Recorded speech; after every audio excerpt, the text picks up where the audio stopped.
The Acolyte Season 1 certainly came and went.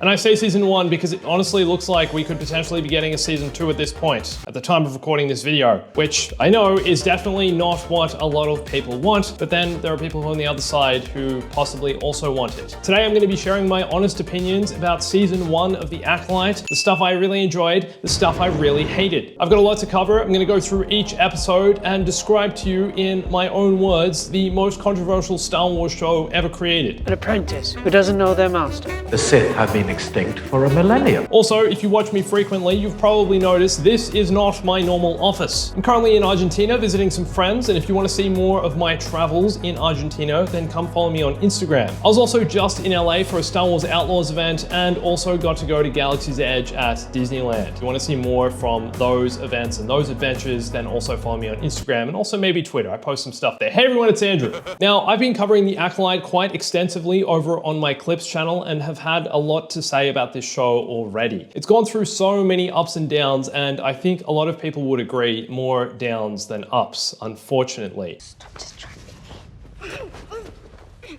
Go. But that said, there is definitely still some stuff to like about this series, but I think a lot of it is kind of fan servicey, which is also problematic in itself. Not that there's necessarily anything wrong with that. This show certainly tried to be original, which is something I guess we have to give it credit for, but the execution was really not up my alley. But why? Because we're not the same. This is definitely my least favorite Star Wars series to date, and I can't see myself going back and ever watching this one again. I might watch occasional scenes on YouTube if I'm researching for videos or want to talk about a specific thing, but overall, I personally found parts of this series kind of painful to get through. You get nauseous when you travel through hyperspace? I don't get sick. I find it unsettling. I really liked the opening of the first episode of the series. 100 years before the rise of the Empire, it is a time of peace. The Jedi Order and the Galactic Republic have prospered for centuries without war, but in the dark corners of the galaxy, a powerful few learn to use the Force in secret. At this point, we're already setting up the idea of the Sith, which is inevitably what this series becomes about, especially considering the reveal in the final episode that Darth Plagueis is indeed lurking in the shadows. If there's one thing, however, I've learned from this entire series so far, it's that Basil is indeed the Sith Lord behind everything. And I'm going to explain more of why that's definitely the case in a bit. Most evil character in all of Star Wars. Basil is like the modern day Darth Jar Jar. Speaking of which, Darth Jar Jar is now part of my life forever. Now in the opening scene, I really enjoyed the stunt choreography, but honestly that was kind of it. I hate to say this, but Carrie-Anne Moss's acting was really not that great in my opinion. Really didn't feel invested in the character of Indara, although I did appreciate some of the throwbacks to Kung Fu style movies in the fight choreography. I also appreciated that they showed a Jedi not going straight to their lightsaber in this duel. It was quite a while before she actually drew the saber, and we got to see some more hand-to-hand melee combat, which is something we really haven't seen the Jedi do too much of ever. However, the thing about this scene, we kind of already picked that Indara was gonna die in the opening episode. I don't know if that came from a leak or it was just something we predicted based on the fact we saw no footage of her in trailers apart from in flashback sequences, which is inevitably what ended up happening. She did die in this opening episode. And the way in which she died, I think, could have also been avoided. Why did she not force push May out of the way so that she couldn't throw the throwing knife at this time? I don't know, just minor details like this that I think could maybe be avoided, but I'm no stunt choreographer, so what do I know? However, even this early on in me talking about this show, I feel like it's important to mention that, in my opinion, Osha and May are two of the least interesting characters in the show, even though they're the protagonists. And that to me is disappointing. From the opening scenes of meeting both of them, they're just, to me, not that interesting. I'm not really engaged in their story. I guess the fact that they've been separated and we know they have some connection in some way is kind of intriguing, but for me, the pacing of this episode was also kind of completely off. In the opening episode, we also got to see Coruscant for the first time in this series, and in the High Republic era as depicted on screen, unless it appeared in Young Jedi Adventures, which is an animation. It's the first time appearing in live action in this era. And this is another really clear example of where I think this show failed. Somehow they make the Jedi Temple in this series look really small and uninteresting. And I understand they didn't necessarily have the production budget of the prequels and the resources to create huge CGI rooms, but the reason the Jedi Temple works so well and feels like such an important place in the prequels is because of its scale. Almost every shot we see from inside the Jedi Temple is the giant hallways, the high ceilings, feeling like it's an ancient ancient, sacred place. Like there's so much history in here and so much scale. And this show really didn't nail that, which is strange considering it had a budget of $180 million. Just let that sit in for a little bit. The Jedi Temple in the Acolyte looks small, tight hallways, low ceilings. And a lot of this, I believe, was filmed on the volume or on small indoor sets, which is totally fine. But at the same time, I feel like there could have been some CGI work done here to improve its scale and make it feel more on par of what it was with the prequels. That said, even in episode 1, we were getting a few prequel vibes, references and depictions of the Trade Federation, some of the political stuff that's going on with the Jedi, and the bureaucracy that is consuming the Jedi at this point in the timeline. So Osha escapes the Jedi imprisonment, crashes on this snow planet. We get Yord shirtless for no reason at all. We see hints of Osha and May's connection and backstory, and then Osha nearly falls off the cliff for real no reason at all, also because she's just walking back and afraid, I guess, and Sol saves her using the Force, and they reconnect and bond. And we learn that there's some dark history between them. I don't really want to go over all the plot elements of the Acolyte in this video because I think there are more interesting things to talk about, such as the issue of pacing and the issue of an identity crisis I think this show suffers from. Throughout the series, it felt like it really didn't know what it wanted to be. There were times of humor and kind of goofy comedy, which I think felt really out of place. Hey, relax, hey, whoa, relax, okay?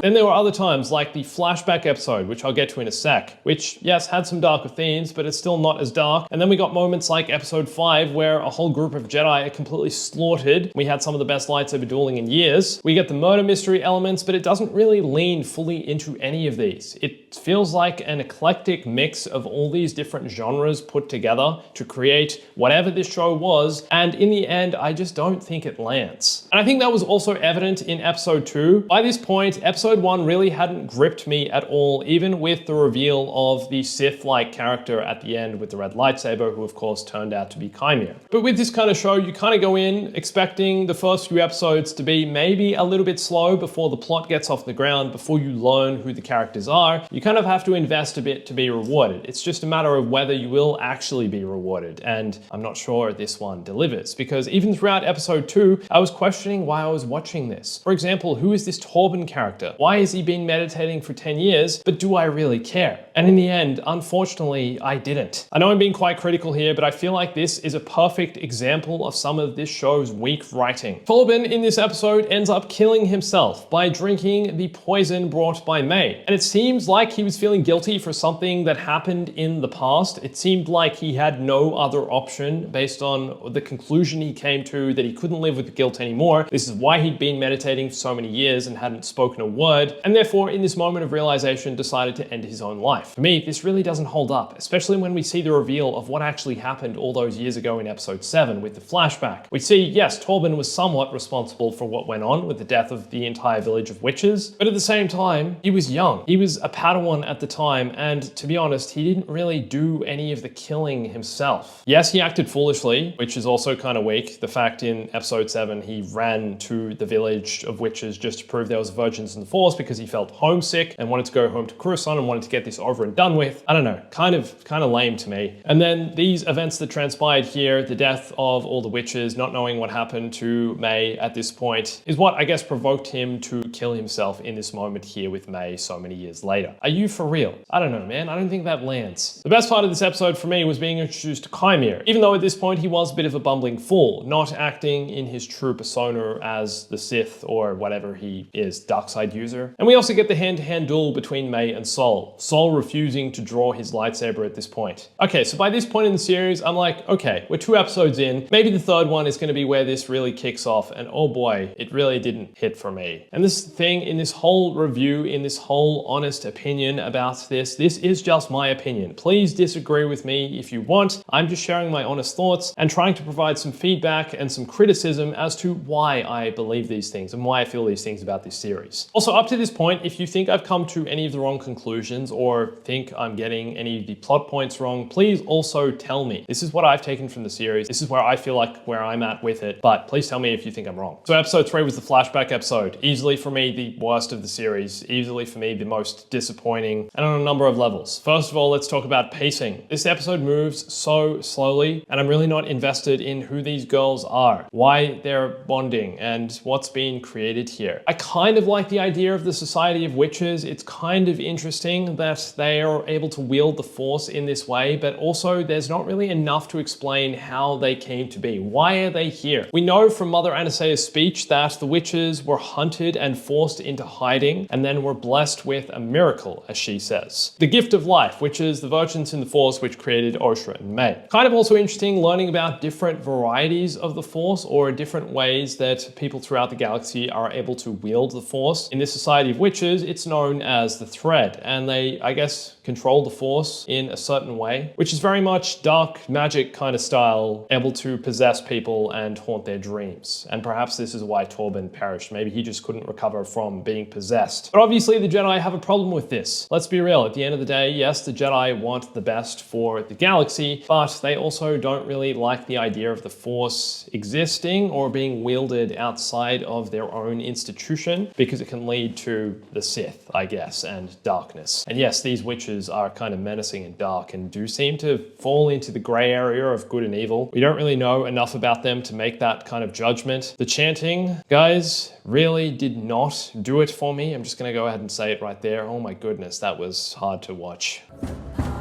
Power of one.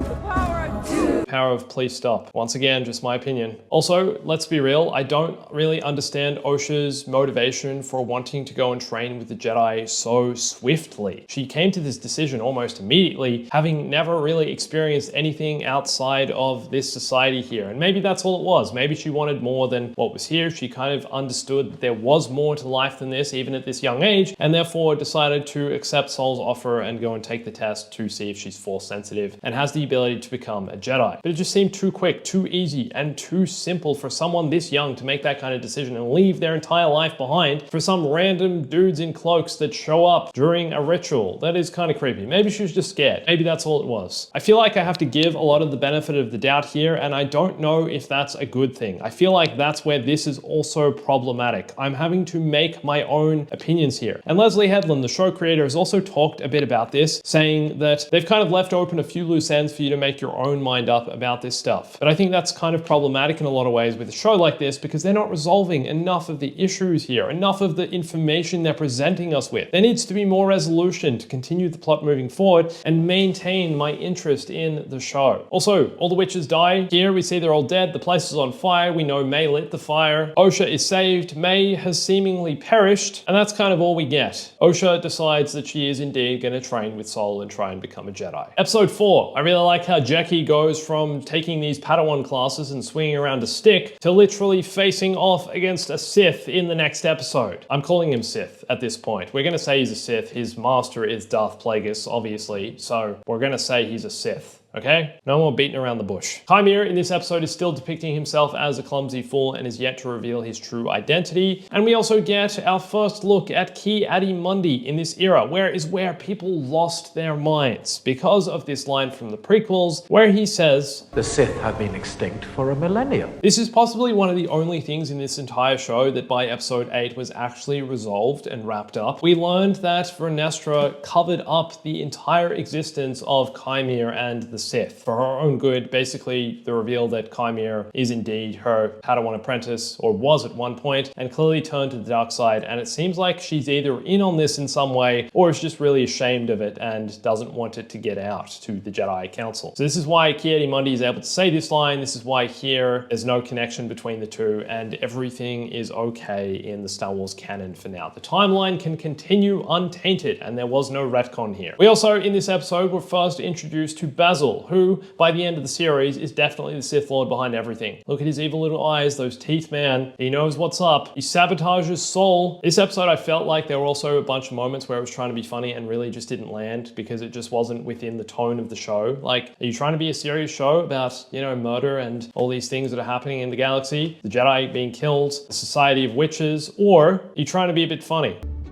No. No. I don't think they both work in the same kind of thing, and it didn't really land on that same prequel level of Star Wars humor. The negotiations were short. And yes, even though this episode leads into the best episode of the series, the ending of this episode and the cliffhanger really bothered me. It felt really cheap, and it wasn't the fact that it ended on a cliffhanger that made it feel cheap, it was where they decided to cut after the confrontation had already begun. If they'd done the reveal of Chimere stepping out of the shadow with the helmet on, seeing Kel Naka has been killed, the Wookiee Jedi, and then turning on his red lightsaber and cutting there, I feel like this could have been so much more dramatic than having the Jedi rush him suddenly, him force pushing them back, and then doing this goofy cut like this. Are you for real? I don't know. Maybe this is small, minor details. For me, this was just, no, you don't start the fighting. You do the reveal and then you cut. So there's all the dramatic build up for the next episode and they can begin their duels. But I've argued that maybe this was done in post-production. Maybe they decided to cut here instead so that in the next episode, they could open immediately on the action and not have the build up of the confrontation already. I feel like it could have still jumped to that and still worked though. We didn't need to see the opening of the duel and the Jedi actually rushing. Episode 5, however, I think we can all agree was the best episode of the series. But it wasn't because of the storytelling or the acting, it was because of the stunt choreography, the lightsaber duels, some of the best we've possibly had since the prequel era. The creativity to the duels here, the fact we see how powerful Chimere actually is, able to take out basically an entire group of Jedi, and also Cortosis, the metal which his helmet and his arm brace are made out of, which has the ability to disable lightsabers. This is something we'd never seen on screen in Star Wars. It has existed in Star Wars in the past for quite some time, but it was the way in which he used it that was so interesting. The headbutt. The Jedi's confusion, seeing that their lightsabers were being disabled mid-battle, and also how brutal this duel was. This is probably the best Disney lightsabers have ever worked, when stab wounds actually kill people.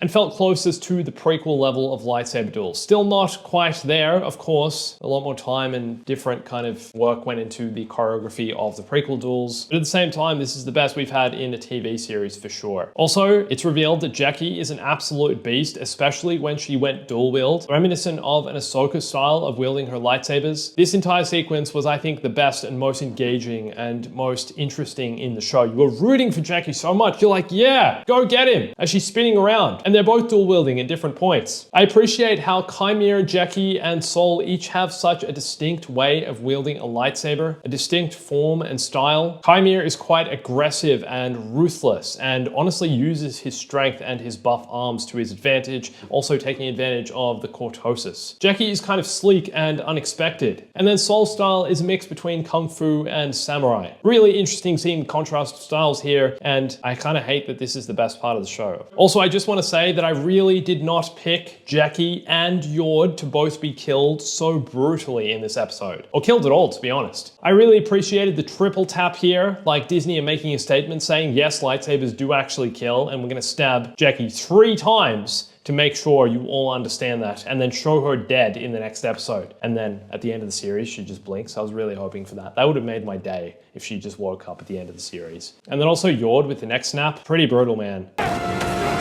I enjoyed that part of this episode. I'm like, yeah, all the Jedi are dead. That's brutal. That's awesome. But then it kind of all became a bit deflated when Chimere was taken away at the end of the episode by some giant bugs. You're going to be overpowered by some giant bugs after you've just taken out like 8 or 9 Jedi? Is this actually what's happening now? Maybe he did it just to get out of the situation though, who knows? But once again, giving him the benefit of the doubt just seems a bit goofy, do you know what I mean? And once again, I think is an example of the identity crisis this show suffers from. Like he just did all this brutal stuff and killing and lightsabers and honestly quite savage what Chimere did, and then he gets picked up by some giant bugs and taken away. What? At the end of the episode, May also swaps places with Osha, posing as Osha to gain the trust of Sol. Next episode, and we got what everyone I think was hoping for, a lot more of Chimere, who at this point is also one of the most interesting characters in the show. He, Jackie, and Sol carrying this entire series for sure. This planet I think is also likely Boldemnik, especially now that we've had the reveal that Darth Plagueis was here hiding in the shadows. This is a Star Wars Legends planet where Cortosis also existed and was where Darth Plagueis was at certain points in the timeline. And a lot happened here involving Darth Plagueis, so it seems likely that that's where this is. So it's cool they're kind of bringing back some stuff from Star Wars Legends and I guess what was previously canon into the new canon. Disney acknowledging Star Wars Legends material. Respect. What do you guys think of Chimere going for a naked swim here in front of Osha? She definitely had a look as well. Just want to say her eyes definitely looked down. She got a full look. And it's really interesting seeing how differently Kymir is approaching Osha as opposed to May. When it came to May, Kymir never even revealed his face or his identity, but when it comes to Osha, he's revealing more than all of that. He's left nothing to the imagination.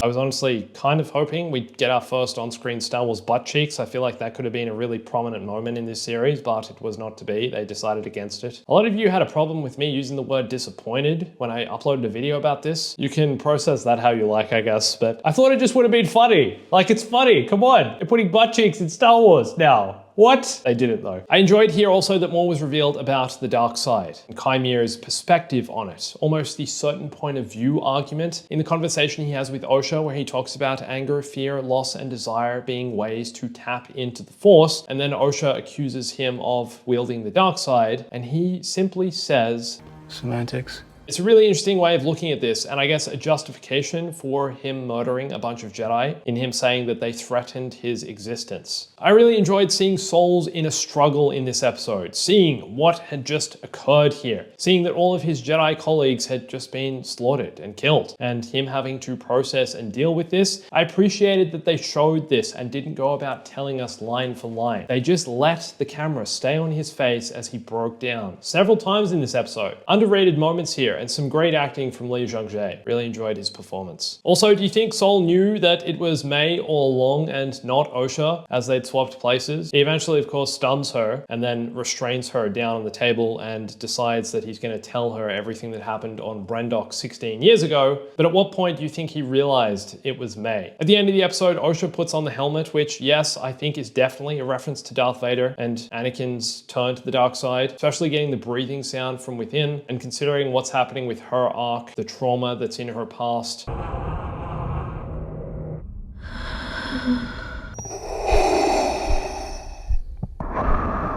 It's a similar kind of tale, and I guess just the tale of turning to the dark side, and I think that's the story they were trying to tell here. I think it's very easy to draw the comparisons to Anakin in this sense, but for me, her putting on the helmet and hearing the breathing sound was definitely a little nod to Darth Vader and the turn to the dark side, becoming something that you weren't originally. Also, just want to point out something super disappointing and almost a little bit strange. We saw Venestra wield the saber whip, the first use of this on screen in Star Wars ever, I believe, and then it doesn't get used in the rest of the series. I was expecting her to whip this out in episode 8, but it wasn't to be. I know that kind of, I guess, setting up a season 2, they've definitely left it very open-ended at the end of this, and we're hoping that to make a season 2 it seems, but we got no saber whip apart from her cutting a bug in half. How disappointing, what a waste, especially considering they used it in the trailers as a little tease, and pretty much what they showed in the trailer was all we had in the show. That half a second of footage is all we got of the saber whip. Why? Episode 7, flashback episode again, explaining everything that happened on Brendok all those years ago. So the way I took this is basically Sol explaining everything that happened to May as she lay restrained on the table. But the thing is, May already knew all of this, considering that in this episode it's revealed that she was the one standing across from Mother Anastasia and not Osha, even though Sol mistook her for Osha. So I guess Sol didn't realize this, and still to this point didn't realize that this was May and not Osha. Like I said before, I really didn't like the whole Torben thing. For me, it didn't make sense. He's just, oh, I'm homesick, so he wants to run and cause chaos with the witches so that he can prove the virgins in the Force so that he can return to Coruscant, and then 16 years later kills himself. No, weak. We learn about the idea of a virgins in the Force here, the creation of life, which is Osha and May, and that's the reason the Jedi is so interested in this here, in what's happening on this planet, in the society of Force-wielding witches. I know I said what I was disappointed with when it came to Torben, but I did honestly enjoy seeing his mind possessed, seeing what was going on inside his mind, how Mother Anastasia had basically entered his mind and was haunting him. And so perhaps this is what made him make that fateful decision to end his life with the poison many years later. We thought we were doing the right thing.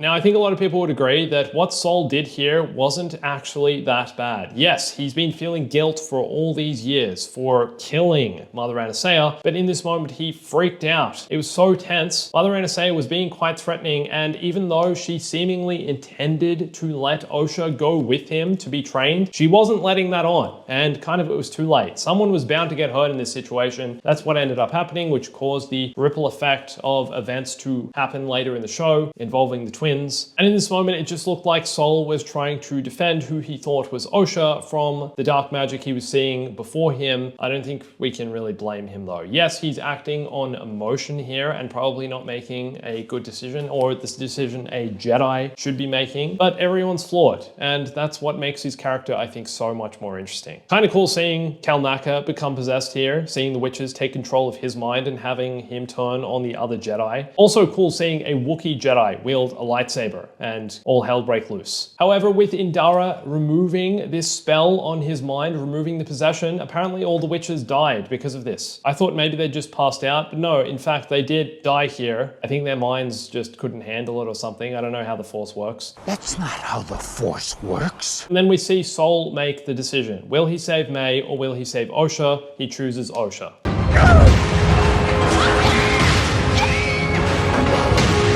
Episode 8, the final episode of the series, I think left more questions than answers. And a lot of people were saying they have no idea how this entire show is going to be wrapped up in this one episode, considering there are so many loose ends. And now we've learned that it wasn't ever intended to wrap up the series because they've left it open to the potential sequel series it's going to get. Maybe it'll be a spin-off. Maybe it won't even be the same series. I'm not sure, but they certainly left a lot to the imagination here and set up more stuff.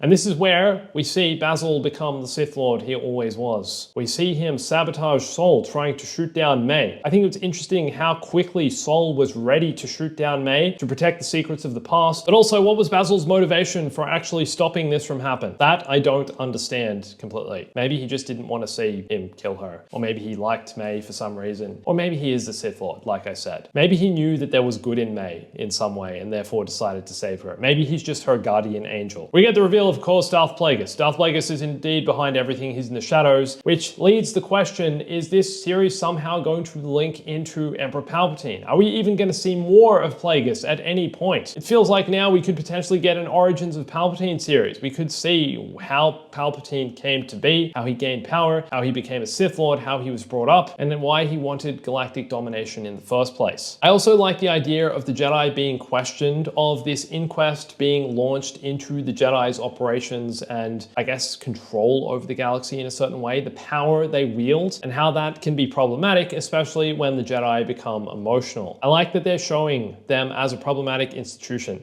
that obviously they are flawed and there are people who definitely don't like the Jedi and who think they're more of a problem and a liability than helping the galaxy. We got this awesome duel between Sol and Chimere. I'd say it's second best in the series behind the duel between Jeki and Chimere. But again, so much creativity, and I really enjoyed the use of slow motion in this duel. I like that they made it feel unique to this series. Slow motion isn't really something we've seen used before in this way, in this kind of duel, and also I guess some of the melee elements with the kicks, the slow motion, very Kung Fu inspired, very Crouching Tiger, Hidden Dragon feel to this. Really enjoyed that. The scenes between May and Osha just really don't do it for me. I didn't really enjoy their fighting. I don't really get why they're fighting, to be honest, at this point. And then Osha's turn to the dark side once it was revealed, once Sol revealed himself that he did indeed kill Mother Anastasia. I get that Osha had been holding on to this for such a long time, wanting to know what happened in her past, what happened all those years ago, what happened in the fire. She definitely had some serious PTSD from those events. But at the same time, enough to turn her to the dark side, especially considering Sol has been that one thing in her life that's, I guess, guided her along the way in some ways. He tried to show that he was there for her this entire time and tried to show the good in him, and even that led to his demise. Kind of sad to see him go as well. Like I said, one of the best characters in the season. Really interesting, problematic Jedi in a lot of ways, multi-layered. There's a lot going on with his character. And the Force choke, even the look on Chimere's face as he looked around and kind of freaked out, not knowing where the Force choke was coming from. He was even surprised at this, and it turned out to be Osha. The bleeding of the lightsaber crystal, also something we've never seen on screen. Cool getting this for the first time. And then the memory wipe. Memory wipe is something we've seen before in Star Wars. So clearly this is an ability Chimere has learned at some point, and he was able to wipe May's memories. However, I don't really get how he was wiped the memories, because what, she's just forgotten completely that she has a sister? Has she forgotten so much of her life? Wouldn't that make her blank blank completely? Considering her whole life she's known she had a sister, wouldn't that just completely wipe her entire personality? I'm not really sure, but she does seem quite blank, to be fair, when being questioned by Venestra. And then Osha is going to be trained by Chimere. They're holding hands at the end looking into the sunset, so clearly there definitely is some sexual tension here, which we saw in some of the other scenes, the naked scenes, him putting his hand on her, she held the lightsaber to his neck, and now the holding of hands. There's definitely some weird connection going on here, tapping into lust, I guess, as a dark side energy, to tap into the dark side of the Force using this emotion. And then right at the end, after we learn that Venestra has blamed everything on Master Sol, that there is no Sith Lord, that he just became a rogue Jedi, killed all the other Jedi to cover up what happened all those years ago on Brendok, we see Master Yoda, the back of his head. I think a lot of us speculated that Yoda was going to show up in this series at some point, considering he was around at this time in the High Republic era, and there he is right at the end. So does that mean he's also involved in season 2 in some way, if there is a season 2? Do you want a season 2? Please let me know. Please let me know what you thought of this series. But overall, personally, I'm looking forward to some different Star Wars projects. Please also let me know if you enjoyed this video. Let me know if you enjoyed my review. Please let me know if you agree or disagree and what you disagree about. And thanks for watching this. My name's Andrew. I'll catch you soon.